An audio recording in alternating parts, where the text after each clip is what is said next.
Good. So welcome everybody. My name is Duggan. I work for a company called Viadynamics, and I'm delighted to be partnering with the Royal Society of Biology to deliver this webinar this morning. So the title of today's session is Pitching Ideas and Opportunities Online, and the objectives are really to understand how to pitch ideas and opportunities to people and companies while working as we currently are in sort of an online and remote working scenario. And we're talking a little bit about how companies and companies and industry ecosystems seek out innovation and what they're looking for, and how what the tricks are in terms of connecting to them, how this has evolved as we've started to work, had to work online. And really, this webinar has been designed to appeal to people of a sort of scientific bent. So I guess it is the Royal Society of Biology. So I'm assuming we're all trying to pitch and market, high science and technology-rich content to people. So first of all, a little bit about Viadynamics. So we're an innovation company, offices in London. We started off in the late 90s working for some large corporates, and gradually over the past 22 years our work has broadened out from sort of product and service innovation with large corporates to also working with their research and development arms and their more sort of breakthrough research arms.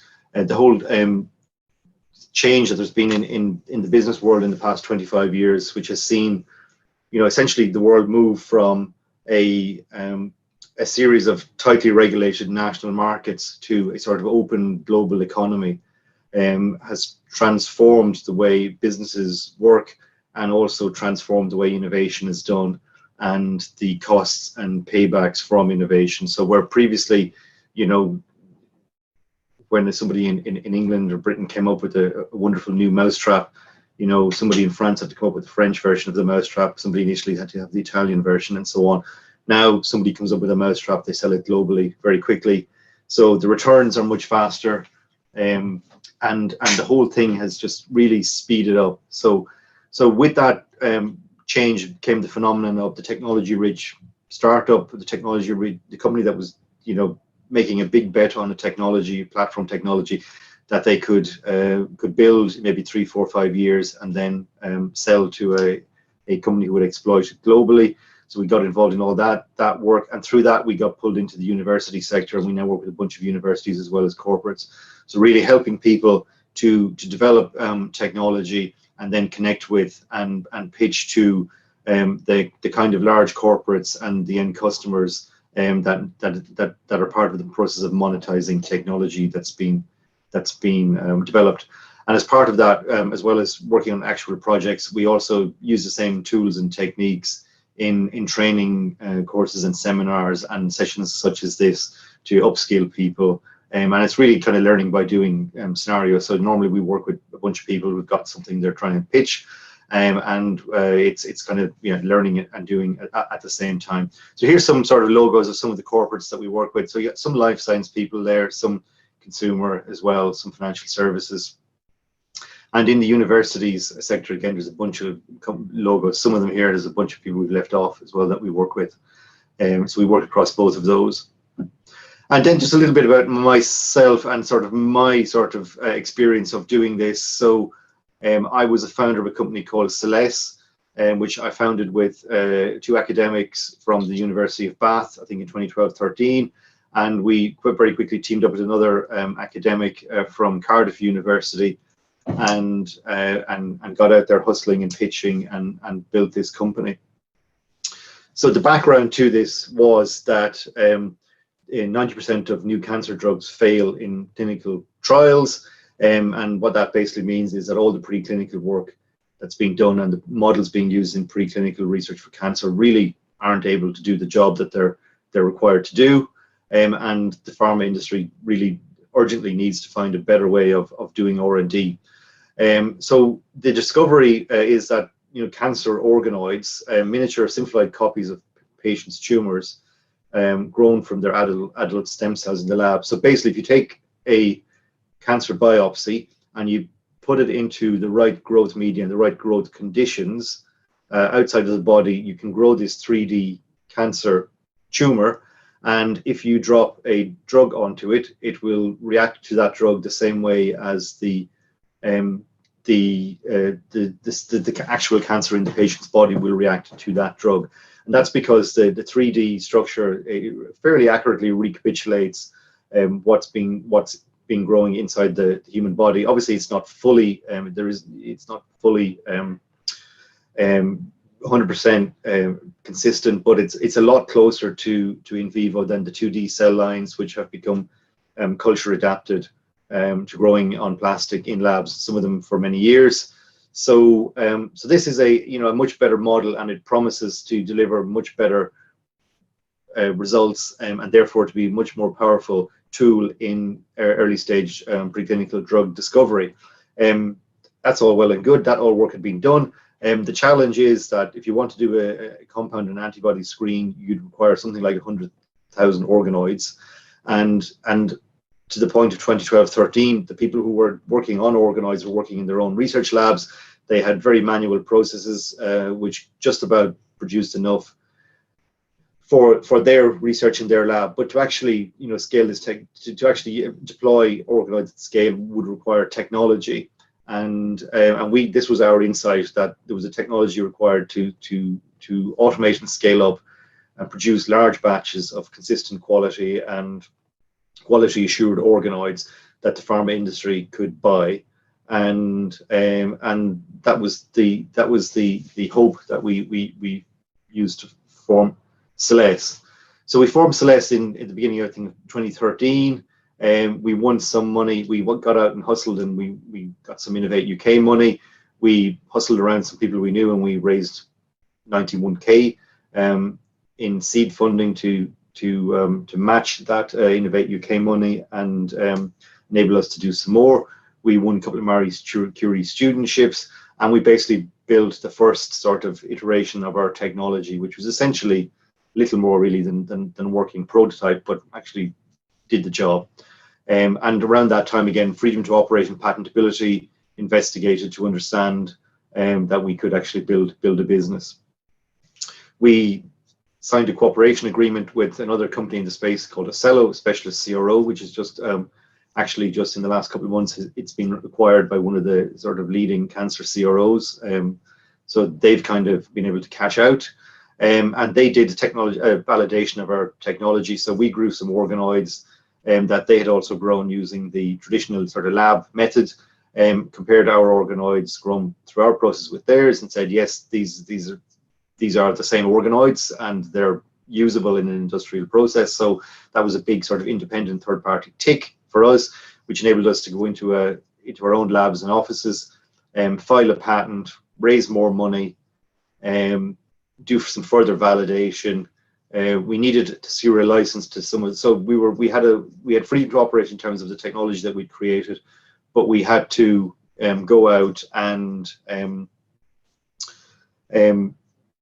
license some other technology from an organization called the Hubrecht Institute. So basically, the kit that we had developed, we had freedom to use, but of course, we're running other people's biology through it and other people's growth media and so on. So we needed a license to that. So secured all that, and that gave us full freedom to operate, which meant we could raise more money.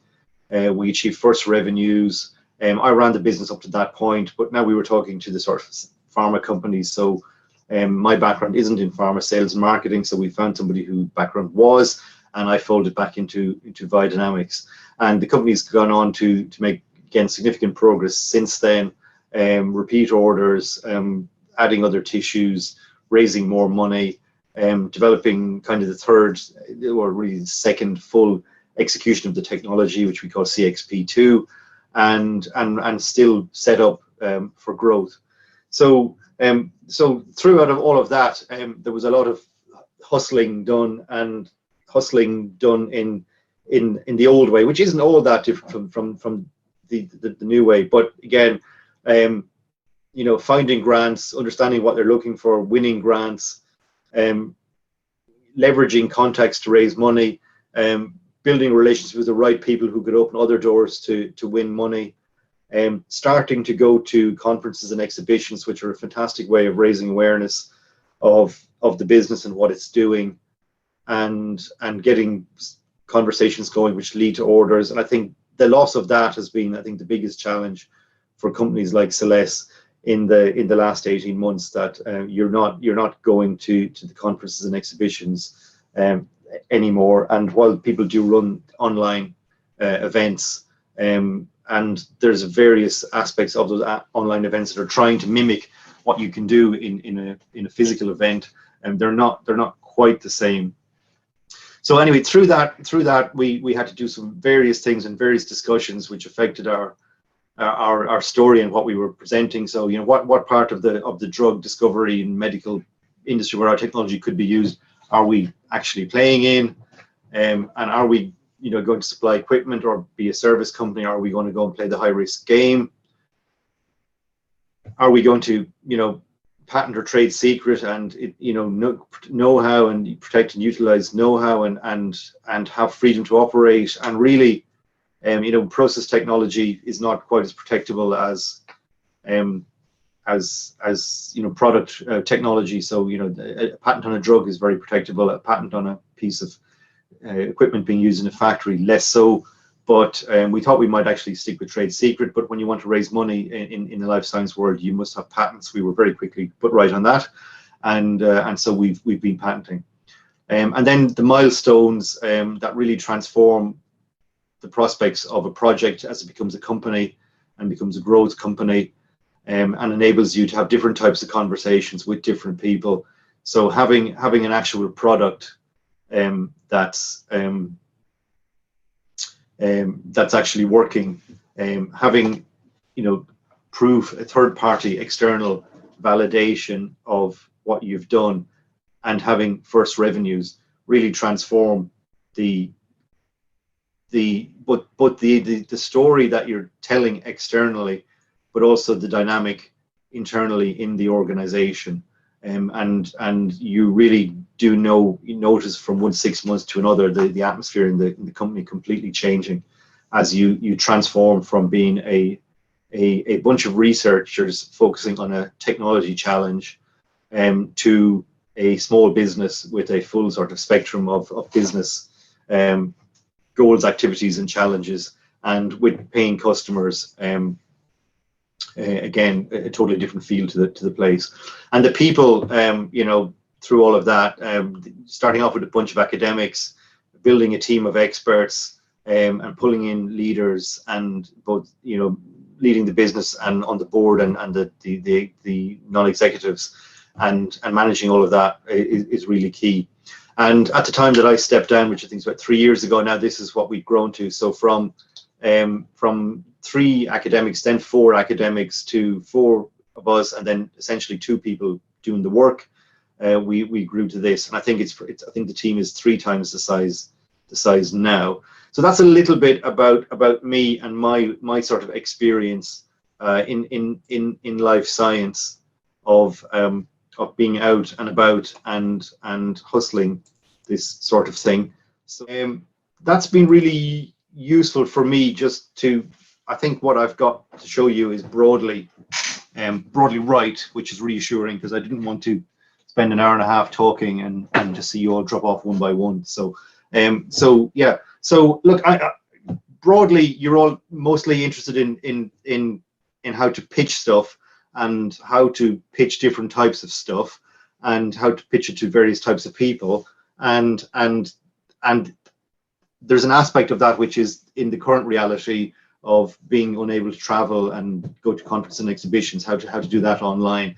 So the slides I've got are broadly pretty much spot on, I hope, for that. So let's get stuck into this. So really what I'm going to ask you to do for a little bit is try and put yourself in the shoes of the people you're pitching to a little bit. So thinking of businesses and commercial organizations and their reality. So again, they have budgets, and they have budgets for things, and they have no money for other things. So, you know, they're commercial organizations, and money really counts. The world has speeded up. There's a desire not for novelty, for change, for new things, new offers. competition is doing stuff, we have to do stuff and at least keep up. So a lot of pressure on them to do new stuff. It's all gotten super faster. It's all gotten very global.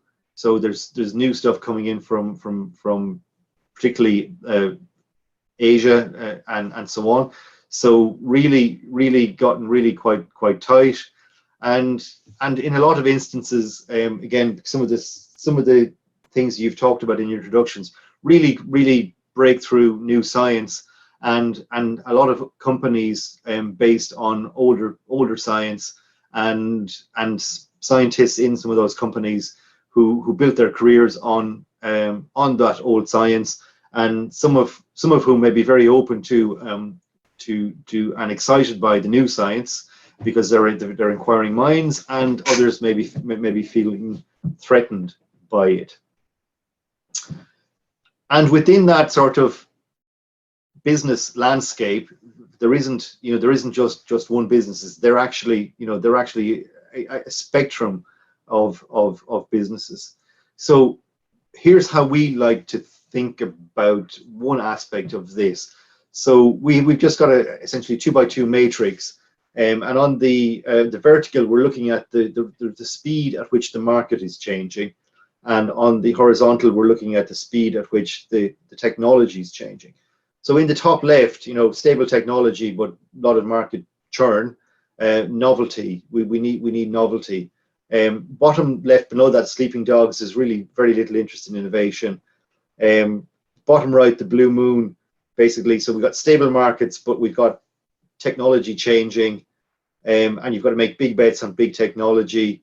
We'll come back to that. And top right, you've got a really exciting and challenging place to work, where both the consumer demand and the technology is changing. So here's an example from, just to illustrate, using food products. So you've got crisps on the top left, you've got rice and staples, commodities bottom left, you've got process technology and technology. So the top left, the new product variant, if you want to introduce a new product, it costs, you change over a line or you put in a new line, it might cost 10 grand or 100 grand.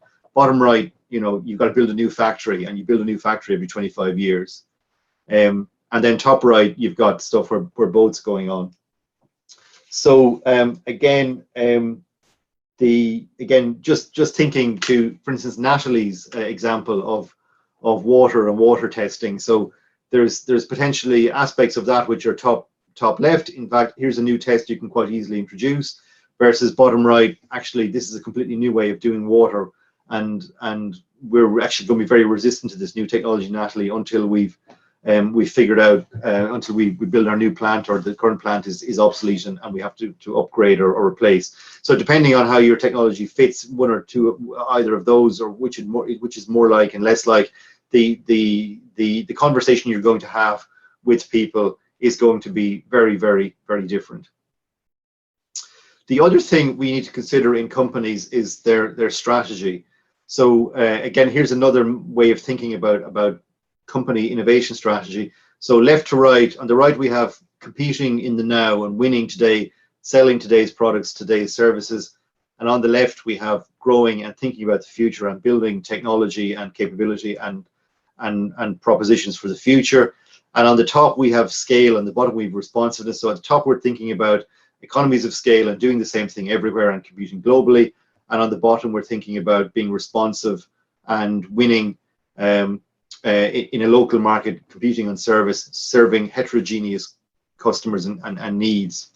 And if we overlay again some companies on that, and again here's a food example, and it's kind of a UK example. So I've put top right, I've put a bunch of global corporations that are essentially doing everything everywhere and are really focused on today's sales.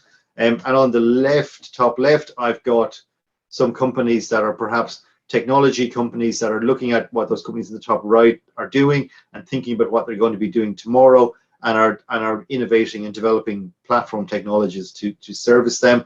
And I've got Unilever and Nestle on both sides of that line, because of course some of the companies in the top right have also got activities in the top left and so on. And then bottom left, I've got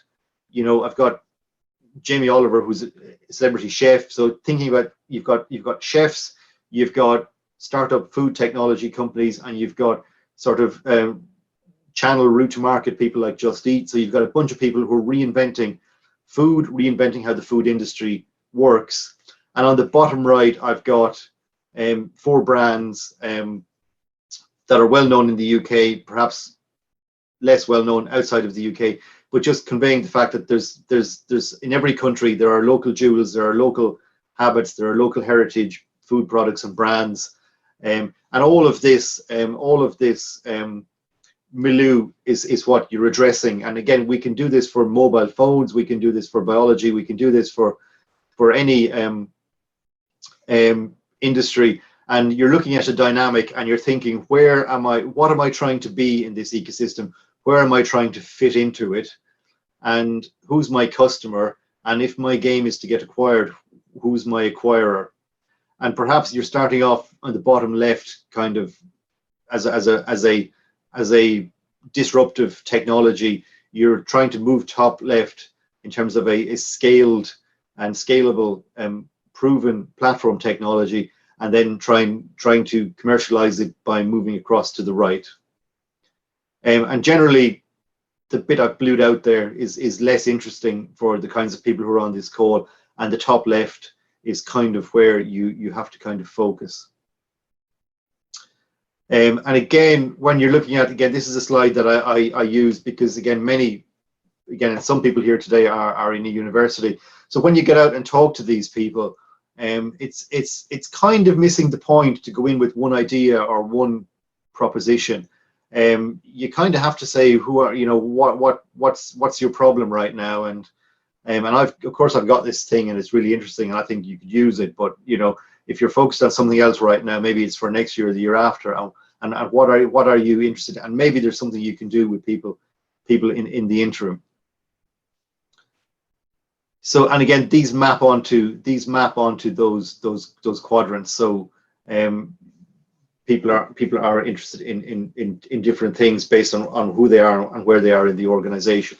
So really, yeah, so I'll come back to that point of going in, you know, with one thing you're selling and hoping to have a one conversation as an intro and then a pitch conversation and then get the order. And that's kind of not how it works. So actually working with corporates. So let's talk about these large corporates first. So they have outsourced a lot, again, because of these changes that are kind of behind the blue there that we've talked about. Their world has changed, and whereas previously they might have done a lot of stuff in-house, you know, the scientific body has grown so much, everything's happening so fast. They've had to, those that did a lot in-house have had to realize that actually we need to be very clear about what we do in-house, and mostly we're going to have to be pulling in stuff that other people have developed outside for us, and they have these various ways of doing that. So how they work, so yes, there are ad hoc one-on-one things that happen, and you pitch and they do deals and they find stuff and you find them, but that's very chaotic and haphazard, and companies sought to come up with a process that was a bit more structured. And the guru behind this is a guy called Henry Cheeseborough, who published his first book in 2003 and coined the term open innovation. And he developed this want, find, get, manage process. So basically, a company needs to be really clear about what it is they want, and they need to write those wants down and then publish them. They need to then go and find companies who have solutions to those problems.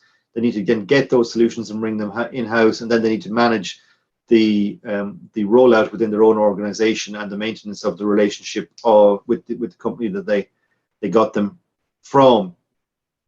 And lo and behold, that was an improvement, but wasn't a super great improvement either, because what happened was, in the early days of open innovation, was you had companies like Unilever and AstraZeneca and Gillette publishing their wants. You had people like some of the people on this call engaging with them and being told, oh, that's very interesting, let's go under, you know, let's continue a conversation. So you had a bunch of people getting getting excited about, I think I'm talking to this big company, and I think, you know, I might be able to do a deal. Isn't this great? And then very few deals got done at the end of it. Partly because obviously if a company's starting talking to 10 or 15 or 20 companies, or they've been contacted by 100 companies in relation to a want, they might only do a deal with 1 or 2. And what often happened was, when they'd narrowed it down to that 1 or 2 and they went to their colleagues in the business and said, here's what we've got, they said, well, actually, we're not really that interested in that, or our priorities have changed, or the person who really wanted that has changed, or the brand team have changed and their focus is in a different area. So really a frustrating process from both sides. Frustrating for a lot of people that engage with these companies and never close the deal, and frustrating for the people inside that spent an awful long time talking to lots of people that they weren't able to then sort of finalize agreements with. And out of that came a sort of realization that actually, us big companies, most of what we're doing with a small number of people, and actually what we need is a strategic set of strategic partnerships, and we can cut away a lot of the noise by really focusing on these strategic partnerships. And then we can take these one-on-ones and we can turn them into multi-party ecosystems.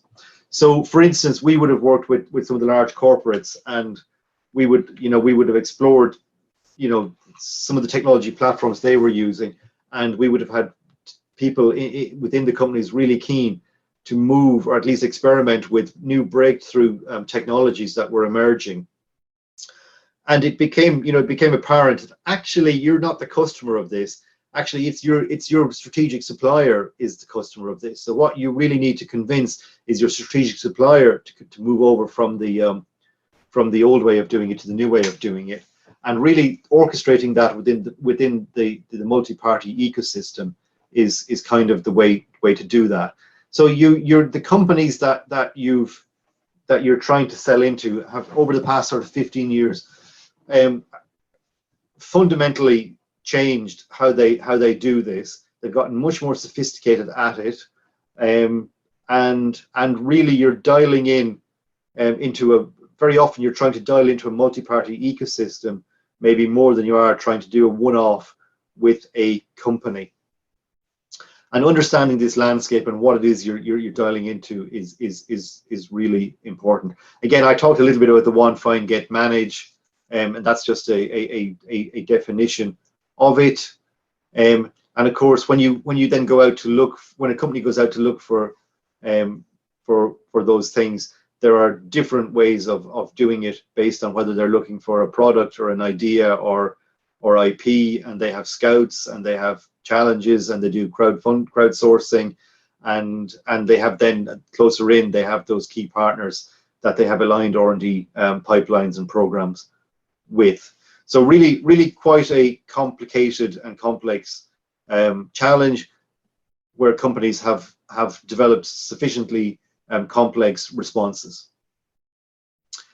And again, when they're looking for stuff, how do they know what they want? So they're watching consumer trends, and they're watching what competitors are doing, and within their own businesses, they will have done segmentations of users. So and here's just a sort of an example of a segmentation we did from one project we worked on. So not all of their customers are the same. Some of them want quite rational stuff. Some of them want more emotional stuff, and how that then drives what innovation they need to be doing, and what they're looking for to enable it. So they've tended to take those need and market insights and cluster them into sort of benefit platforms. So what are we actually trying to deliver here? And it's, what is functional performance? Is it does this better, it does that better? What is how are the products used? So really convenience and ease of use, and sustainability and other aspects that big. So a car company, if you're developing a car and what is the car? If you're managing the car production and assembly process, well, you've got the interior, and the design of the interior is one platform. Safety systems are another platform. Transmissions are another platform. Engines are another platform. So you've got people managing this disparate set of needs are clustered together into these consumer benefit platforms as a way of making the process manageable and efficient. And then you can have you have a roadmap under each of them, so that you know what you're doing now, what you're doing next year, or the year after. And again, the challenge is to understand this thinking and understand and ultimately get your innovation into that roadmap. And of course, in many of these companies, the market-facing people call the shots, and you know, if they're selling something, they want to be able to make a claim about it. So, you know, and if you can make a claim about something, it sells better. And if your claim really resonates with consumers, it'll get picked up in the general marketing literature, and the PR machine kicks into action, and the YouTube and influencers all start talking about it, and that's all fantastic. And again, just ring the Actimel one there. Again, it's something you may be familiar with, again, where the regulation, so again, claims are regulated, and you can't just make mad claims.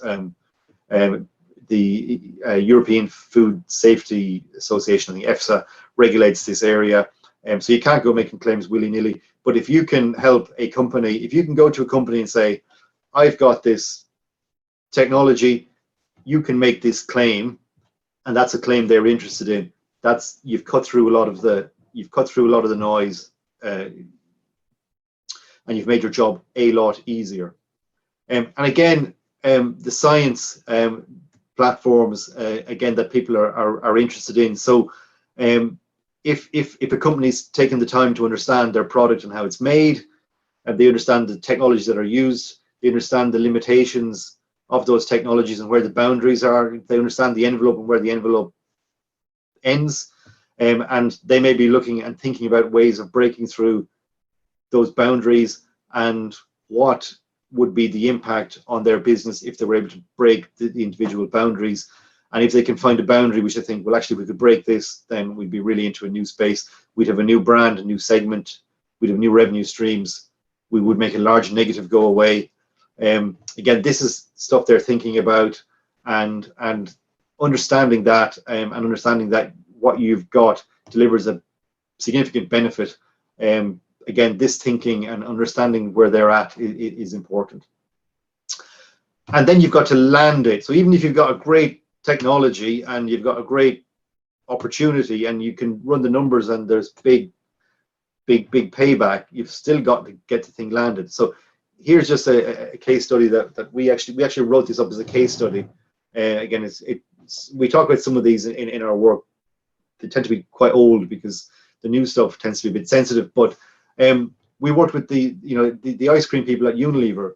Basically had ways of making an ice cream more, taking a classic Magnum and making it more interesting. So additions, putting inclusions inside, all sorts of things that they'd spent 5 or 6 years on, and really struggled to get the business to implement, because frankly the Magnum was doing pretty good as it was. So what happened was, somebody in the marketing team did a market benchmark and came back and said the Aldi and Lidl own label ice cream that sell at a fraction of Magnum are now of similar quality to Magnum. And what this is going to mean is that the high price that we've managed to hold Magnum at, and the large volumes we've managed to sell at that high price, are now going to be eroded by these lower priced but high quality products. So we have a major problem, and that causes blind panic. Essentially, you've now got the cash cow that's producing the profit, and what's to happen. Suddenly, the question is, we urgently need something that these companies, these knockoffs, can't deliver. And what have we got? And suddenly you find that there's a research program that's been there for 4 or 5 years, that's been on the point of being cancelled a couple of times, and now it's an imperative. And since then, Unilever has done a lot of this approach. They've managed to execute some stuff in a fairly low-tech way, and they've done some other stuff which has used very proprietary technology. So really having that imperative. So innovation and change, it's hard work. So frankly, why bother? let's all just stick and have the easy life. You need an if you're going to change and you're going to change big, you need that imperative.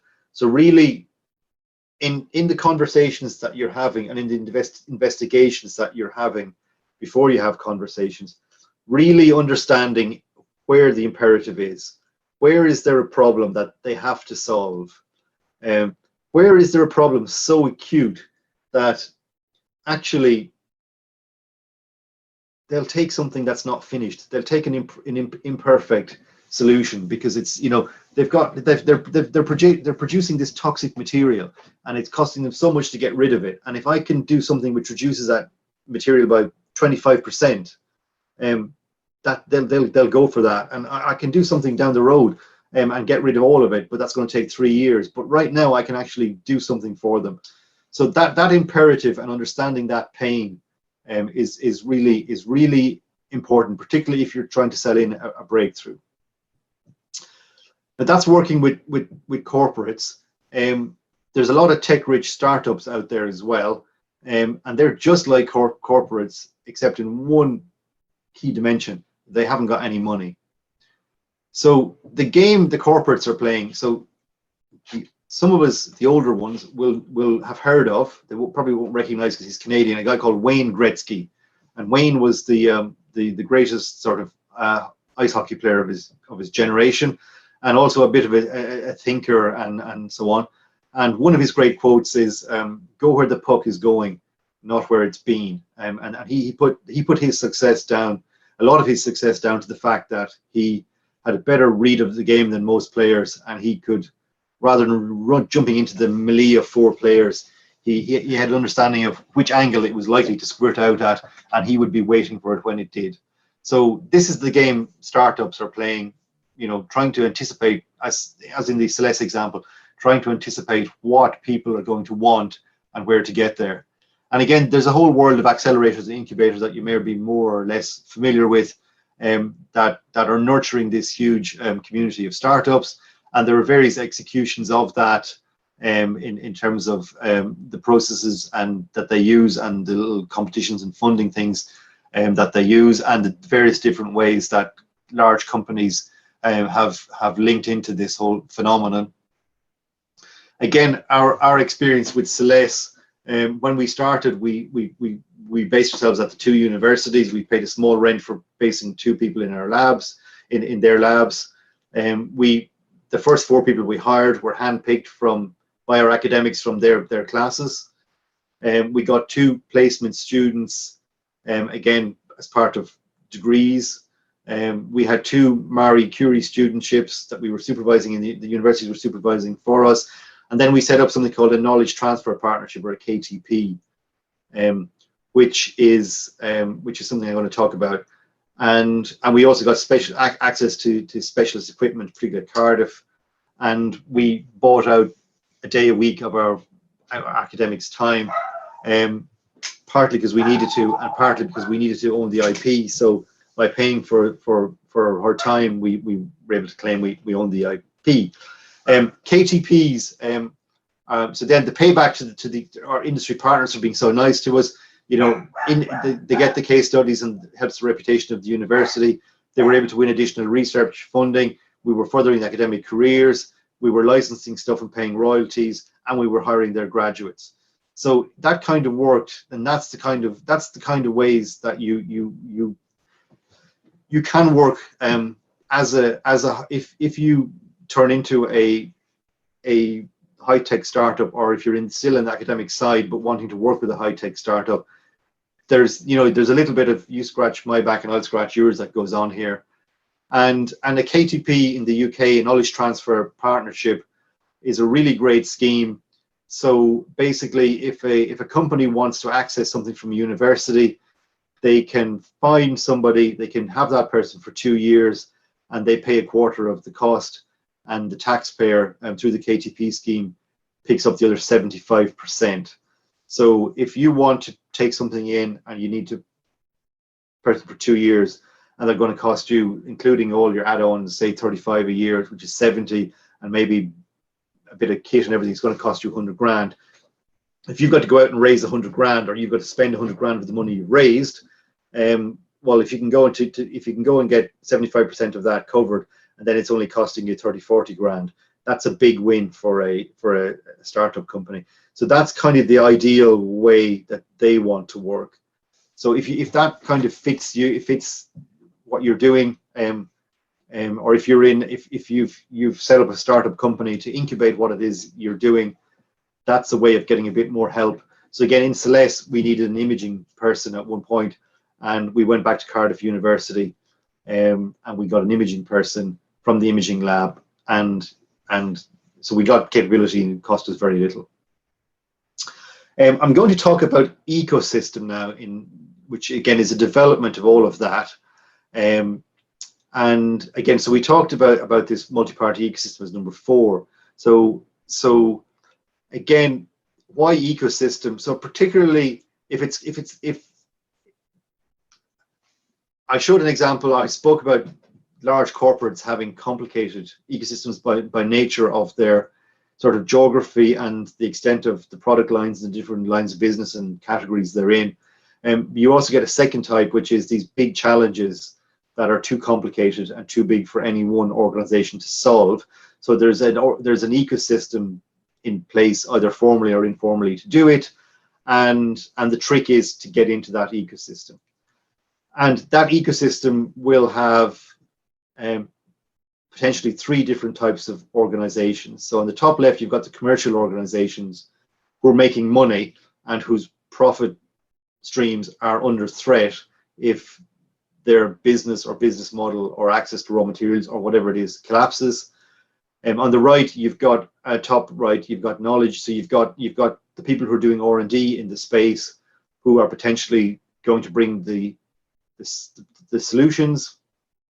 And particularly on these ones that have got a social or wider socioeconomic importance, there's a bunch of government and non-government organizations involved around this, who are facilitating and who are setting agendas and are lobbying and influencing at a high level.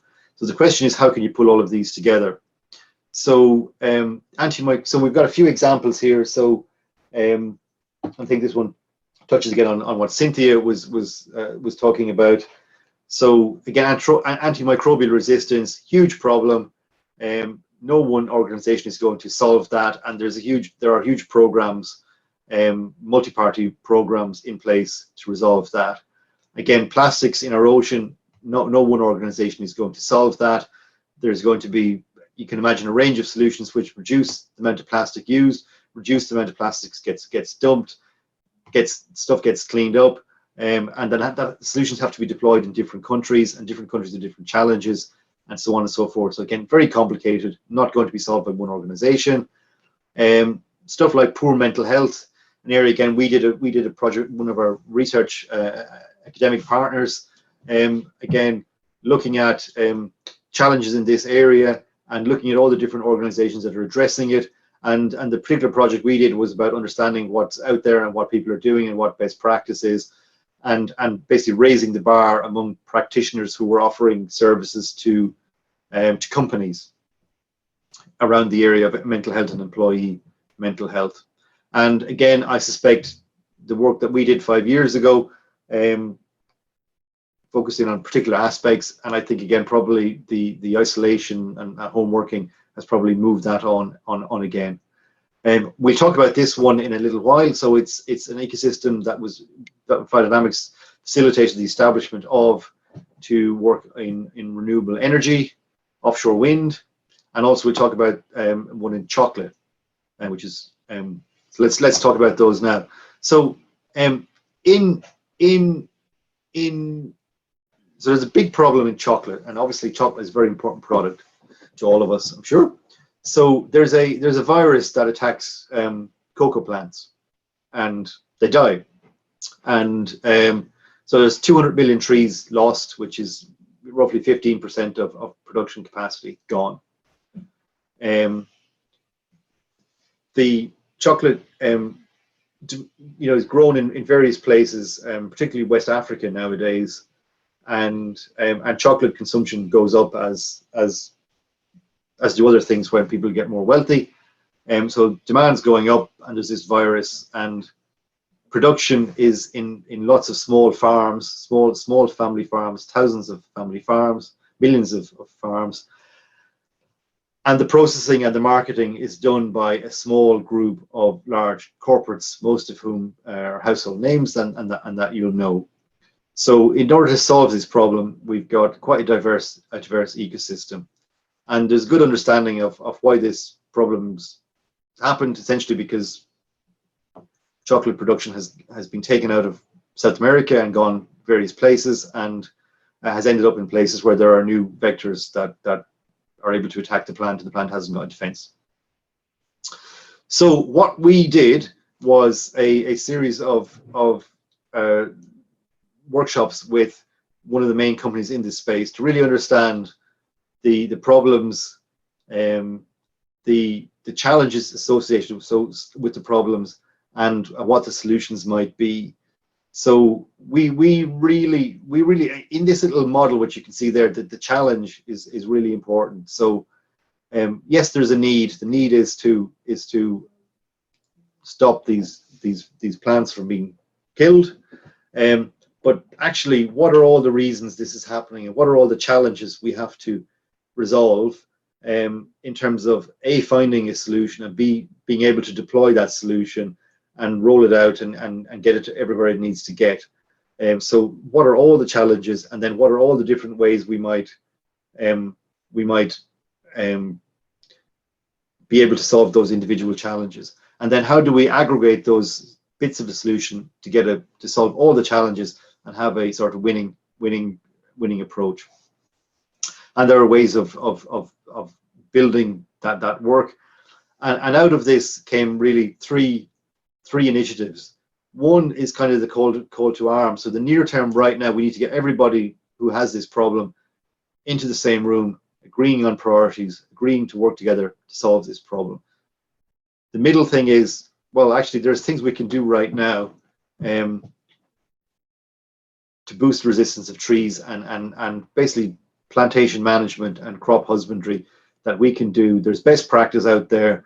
We need to get that best practice out to all the farmers so that they can implement these doable steps which will reduce the plant loss.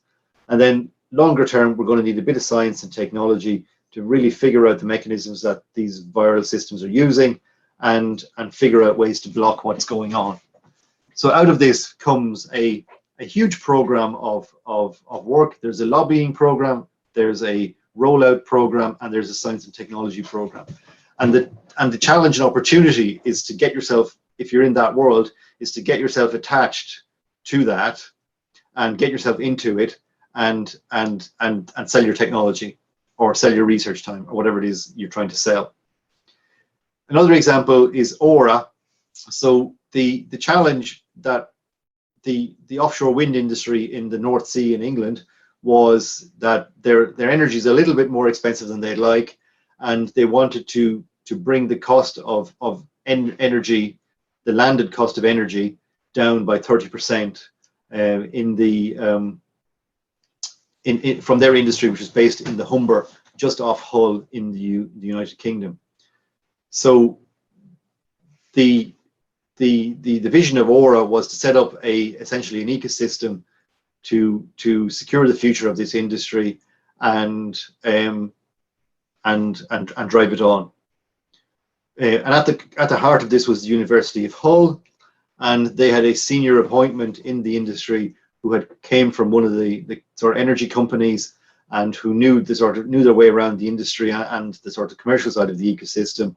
And he was the one who saw the opportunity and had the vision to build this. And there was a bunch of individuals and companies around. So Siemens and Dong. So Siemens, obviously, you'll have heard, make Dong, I think, make, or used to be called Dong, make turbines. Siemens runs electricity supply and generation. Siemens had a presence in the area and had done a deal, and was, as part of getting that deal through, was required to spend a bunch of money locally So that was the seed fund for this. Dong were another big company who were up for this. The University of Hull didn't have much of a research heritage in offshore wind, but Durham did, and Sheffield did, and they pulled those in. And then there were other organizations with technology, again, all to be pulled into this ecosystem. And then the mission was to build talent, to build solutions, and to do research, and to deploy those offshore. So strands of work under all of those, which then morphed and evolved into five different schemes of work, 5 different themes within this ecosystem. And you can, I don't need to list them one by one, you can all read, there they are. The whole need, challenge, solution approach within each of them to really prioritize what needs to work on and what impact it'll have, and how that all adds up to that 30% reduction. So, and this is the important slide. So basically the whole thing started off with some Siemens money and some money that they were able to win beside it. So they started off with 7.6 million. They won another 2 million. They won another 4 million. They won a share of 5 million. They won a share of 5 million. And there's a huge infrastructure deal that went through, which again, they got a big chunk of. So, you know, that first money from Siemens was added to about 20 million on top by clubbing together and by working in an ecosystem, and so finding those links. So really there's a couple of insights from this. One is, I'm going to stop sharing for a minute.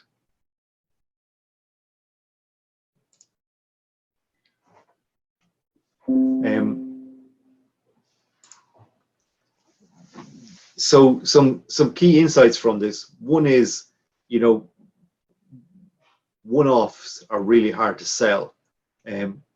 You need to understand the customer, the organization you're trying to sell into. You need to build relationships, build links, and get into be accepted into their world, and into their ecosystem. And then it becomes a lot harder. When I present this material as part of training courses, which I've done at both the Earlham Institute and the Quadram Institute, both of them are represented today. One of the things we do is we get people who are doing this kind of work successfully within their organizations to talk to their colleagues, because it kind of reinforces the messages that I'm trying to get across. And when these people come in and stand up, what they generally say is, you meet somebody in a company, you have a conversation, you get to know them a little bit, you do something small for them, it works out well, you do something else for them, and then you get maybe a bigger project, and at some point you'll solve a problem, that acute problem they've got, and you'll build trust and build a relationship, and then they start telling you stuff, like, you know, and you get more of an insight into what it is they want. And it's clear that these relationships, and that the way they're built, the same rules apply, you know, that apply to every other aspect of our life. So, you know, we bump into a bunch of people, we end up spending time with some of them, we click with some of them and not others. We build relationships, we find we like being around people and socializing with people and working with people, and we do. And the same really applies here. So if you, and of course the other thing is, we have interests and we have things we're not interested in.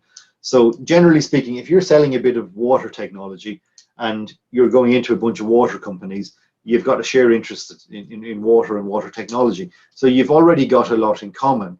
So there's really no reason why you can't have a relationship with these companies. But you need to observe the rules of relationships, which is, you know, first rule of a relationship is you don't get married on a first date, you know, after a first date. So go easy, get to know someone, figure them out, figure out if you can work with them, if they can work with you, figure out what their problem is and what their solution is. If you're flogging a technology and they're not buying it because they've got a different problem, if you can go on the internet in a couple of hours and find somebody somewhere who's maybe got something, and you go to them and they've got something, and you can be the bridge or the link, why not? So so really those same rules kind of apply. It's not really rocket science. It's not really rocket science. And I've got a little bit more here on ecosystem. But it's really about setting up and orchestrating an ecosystem. So really the purpose, the capabilities, the strategy, and then the portfolio of challenges, and then how, in terms of the membership, the governance, and the ways of working. So it's kind of, I'll not go into that. And I'll show one slide, actually. I will show one slide, which is, share screen again. So really, just in terms of ecosystems, understanding the role of your organization in it, and understanding who's leading the orchestra. So again, it's kind of the we lead bit is kind of where the large corporates hopefully sit and are writing checks. The we endorse is where the sort of funders and NGOs sit, and the we support is where the suppliers of science and technology kind of sit. So just understand, and then understanding and mapping who else is in an ecosystem. So one of the things I find in my world is that in as a small organization trying to market to a big world, you know, there's two other companies that do sort of complementary stuff to what Viadynamics does, but not competitive. And the three of us, you know, for many years had an informal marketing arrangement. So and again, so yesterday one of them phoned me up and said, I've just been speaking to somebody, and I'm going to introduce, I've mentioned you, and I'm going to send you an email introduction now. And I said to him, actually, I'm just writing a proposal and I'm writing you into it. So understanding that if there's a big problem and a big challenge and you've got a solution, if there's a half a dozen other SMEs like you who've got other solutions to other challenges the same ecosystem has, it's in your interest to find a way to talk to each other and know what's going on. It makes the sales and marketing process an awful lot less fraught. And again, we did some work on the fringes of one aspect of financial services. And again, it became obvious that's how it worked. All these people knew each other for 20 years. They actually liked each other and they socialized together, and they knew what was going on, and they passed leads around each other, among each other. There was no referral fee. There was nothing. It was just so-and-so wants something, phone them on Monday. And then it's like, oh, so-and-so wants your thing, phone them on Monday. It would happen again sometime later. And that whole informal network and how it turned up leads and turned up opportunities for people was really quite fascinating to watch in action. So now let's talk a little bit about showcasing and how you actually go about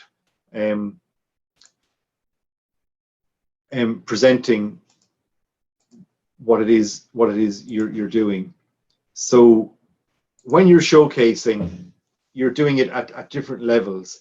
So you're showcasing a project or an opportunity, you're showcasing yourself as an individual, and you're showcasing you as part of the team at your employer. So, and again, this is something we use for just promote a little bit of self-awareness among people, because particularly people coming out of academia and people who've been involved in developing science and technology, and are now tasked with getting out there and selling it. So here's just again another little graph. So bottom left, we've got people we're calling deep specialists who kind of maybe work a little bit on their own and are really interested in research, and it's really probably quite a challenge for them to get out there and sell. And at the opposite of the thing, we've got the ambassadors, the people who are really focused on translation and problem solving and working collaboratively, and they're kind of the people you, in an ideal world, that's what you'd have out selling your stuff. And then top left, you've got these people who we call entrepreneurs in waiting, that could become ambassadors. And on bottom right, we've got these internal co-creators who are a bit like the ambassadors, but maybe more research than commercial focused, and really good at orchestrating, but maybe orchestrating from within an R&D team, rather than being out selling. So it kind of, there's a little bit of self-awareness required, and I think if you're a deep specialist, I think go and find who the ambassador is within your organization. So again, when we've done these with these courses with organizations, and we've had people come in saying that they've come in at the beginning, and we ask them what their challenge is and why they're with us, you know, get, well, I've done this project, it's in this really niche area, and we've got this really interesting bit of research, and we can do this really interesting thing which we might like to get into a product. And then they end up at the end of the course understanding that actually there's somebody in the organization who's the ambassador, who already has relationships with many of these organizations they need to speak to, and they just need to partner up with that person and drop their opportunity and capability into the conversation, rather than as they were thinking they should do, finding a list of 10 companies and finding somebody to email and sending 10 emails and getting maybe one response. So a little bit about understanding who you are and what it is you can do and what trajectory you want to go on in your career. And of course, you've got online profiles, and you may have 3 different profiles. You may have one on your employer site, you may have one on something like LinkedIn, and if you're a sort of science researcher, you may have a profile on something like ResearchGate. And they're probably all subtly different, but they need to be sort of coherent as a group. And on ResearchGate, you probably do need to come across as a scientist. And on LinkedIn, it's probably a good idea not to come across as a scientist, but to come across to understand that the audience is looking that you're wanting to connect to through LinkedIn is a commercial business audience that are looking for solutions. So you need to appear as a solution provider rather than a explorer researcher. And of course, on a corporate side, you're again probably more similar to the LinkedIn profile than the ResearchGate profile. And now we're online, and how has it all changed? And is it going to change back, and how much is it going to change back? So the rules are not super different online. So you can still connect with people. In many ways, online is a lot easier because Zoom and platforms like Zoom and Teams and so on. I love it.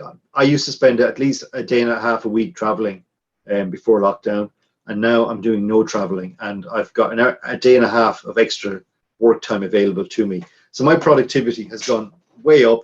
It's much easier for me to talk to more people than it was before. It's been great, and I'm talking to many of the same people that I would have previously. And you can. It's always better to meet face to face, but you can. You know, Zoom is not totally cold and impersonal, and you can build relationships and get to know people on them.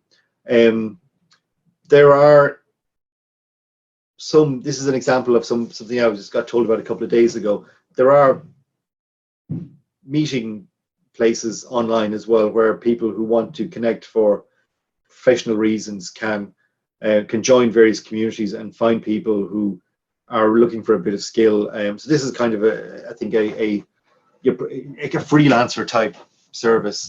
This particular execution of that, where you can go on and you can use it to meet new people. LinkedIn. Here's a picture of somebody's LinkedIn profile. LinkedIn is a fantastic tool. So if you send emails, you'll get a low response. You probably get a much higher response LinkedIn. If you're trying to connect with 10 companies, and you go onto LinkedIn and you've got your profile and you're linked to enough people around that industry that you've got your talents into that industry, and you can see who's in it, and you understand, I'm trying to talk to somebody in marketing in this company, and you get the list of people that are there. If you send them a LinkedIn message, you've got a much better chance of getting a response. And you can send a reasonably warm, hi there, I'm working in this area. I've got a really exciting opportunity that I'd like to talk to you about. Could we set up a conversation, or is there somebody else in your organization that'd be more appropriate for me to speak to? And that kind of friendly, warm, hi, I'm in your network already, and I'm working in the same area, the same things. We probably know some of the same people. If they click on you and they find that they know 4 people or 10 people that they probably feel that it would be very rude not to respond. So LinkedIn is a fantastic way easily of getting to know some people. So the reason I'm using this particular is because when I wanted a slide for this today, I went onto my LinkedIn page, and this first thing which popped up was somebody called Doug McConchie has written a book. And I worked with Doug 25 years ago, and I thought, oh wow, Doug's done a book, and I went and bought his book. So yeah, LinkedIn works. So this slide is actually one of the most important slides I've got in my deck. So this is how you pitch an opportunity. So here's how not to do it. So so my name's Nick, and I've been working in the university, and I did my PhD in applied something or other, and I've been working on this molecule, and I've developed this molecule, and would you like to license this molecule from me? So starting with positioning yourself as a researcher or positioning yourself as an academic isn't what to do if you're pitching to corporates. So really start with the need. There's this big need, it's really big need, and it's really, there's a number of reasons why it hasn't been solved, and we think we can solve this need, or a good part of this need, and we've developed this technology, this solution, and we think there's a big opportunity to be had from applying this solution, deploying this solution, and we think you can make a ton of money. We're a great bunch of people, and we've developed this, and we're the right people to do this, and for you to work with us. And here's what we're trying to achieve, and here's how far we've got, and here's what we're trying to do next. And you can basically present anything you can present it as I've just done in a minute. You can present it in sort of 7 slides and a couple more, maybe in 10 or 15 minute pitch. But getting a story like this and articulating it really clearly like this is I think how you pitch a story, whether it's online or whether it's face to face, whether it's literally the elevator pitches. You've got somebody's attention for a minute, and you're basically saying, look, this is what it is. Can I come and talk to you about it? Or whether you do it more extensively in a pitch. And when you bring it to life, we all take on information in different ways. So facts, experiences, stories, frameworks, mix it up. Concepts, real prototypes, stories, mix it all up so that the maximum number of people can get what it is you're saying. And I'm going to stop sharing at that point. I've got one other example. I've got one other example which I'll very, very quickly show. Called Bubble Papper. So this is a product that to give a real example of working in the pandemic. This is a product that has been developed in Manchester in the UK. One of the guys in my network, who's a medical device designer, talking to one of his clinician buddies that he works with, saying, how are you guys doing coping in the emergency room in the COVID, and is there anything we can do to help? And they said, we need better PPE, and we need better PAPRs, which are powered purified air powered respirators. So basically the black thing in the back of the guy's head is a filter. There's a fan inside which draws air in, and you bring filtered air which doesn't have virus in it, and allows him to breathe. And there's a little hole in the top, which you can see on top of the one over the lady's head, where the air is expelled.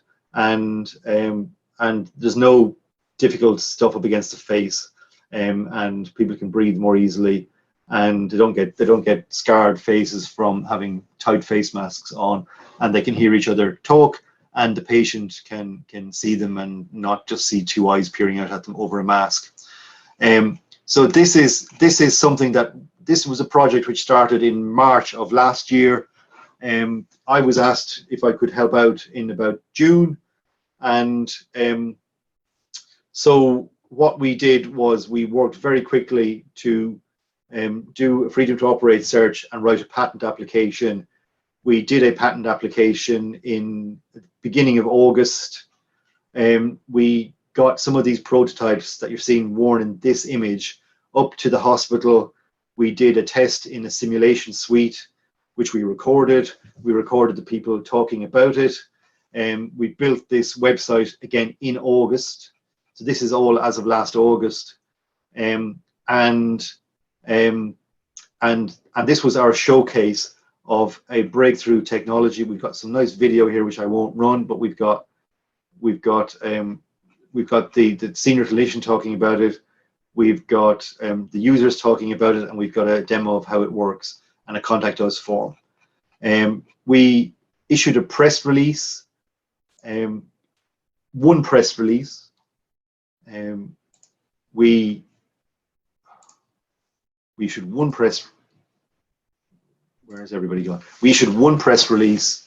The press release was picked up by the regional TV and was picked up widely on social media. We didn't do any social media, but the story got out. We had already, I think as the patent was filed, I contacted a bunch of companies. So I came up with 30 companies that I thought might license this from us. And I made contact with those.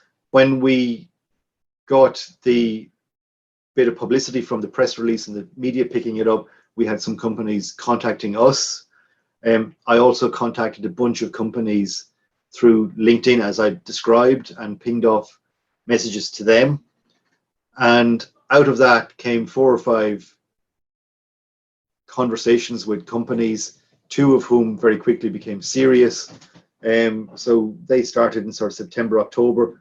By middle of November, we were down to 2, and we signed a heads of terms agreement in December with one of the 2 companies to take that product forward and bring it to market.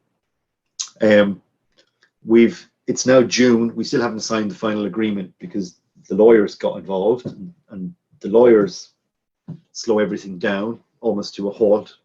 It's been fraught actually trying to get 4 different organizations, which is what's involved here, to agree, and it's the smallest party to the agreement that's causing most of the problems. But we'll get there. It's just the stuff you have to go through. But that's, and we've never met. So I've never met the guys in Manchester. I've never met the clinicians. I've never met the company that we're doing the license with, that I negotiated the heads of terms with. I've been on numerous Zoom calls, and that's an example of how you do it in the online world. And again, some key insights from that story. First of all, an absolute imperative. So there is absolute imperative. The PPE that people are using and have been using is really a bad experience for them and for patients. We had a solution. We had done enough to de-risk it in terms of having evidence that people liked it and used it, having patented it and demonstrated freedom to operate, and we had something to sell, and then just got out there to the right people, pitched it at the right level, and then went through the process with them. So that's an example again from the real world. And at this point, I'm going to do something which I should probably have done halfway through, which is to stop for a bit and allow anybody who wants to turn their anybody who wants to, I'm just sorry, distracted by reading the chat. Anybody who wants to comment or ask a question, please unmute and join in.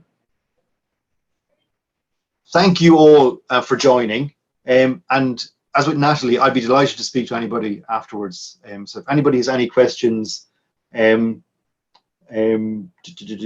guess you've got Natalie's email. So if you can't find me online, which you should be able to, ping an email to Natalie. But anyway, Viadynamics has got a website, and I'll just contact there, or whatever. Anyway, please do get in touch, and I'd be delighted to follow up and talk to anybody who's got any challenges or anything they think we might be able to help them on.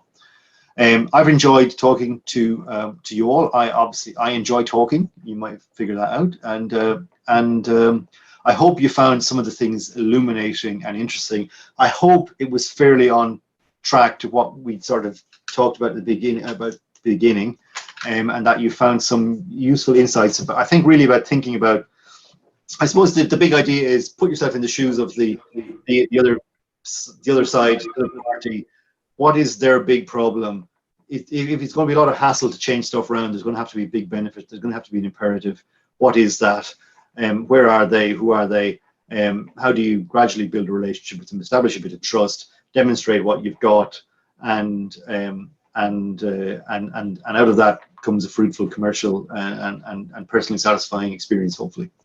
So from me, thank you all for signing up for this. Thank you for turning up on the day. I've enjoyed it, and I look forward to speaking to anybody who wants to get in touch. Thank you.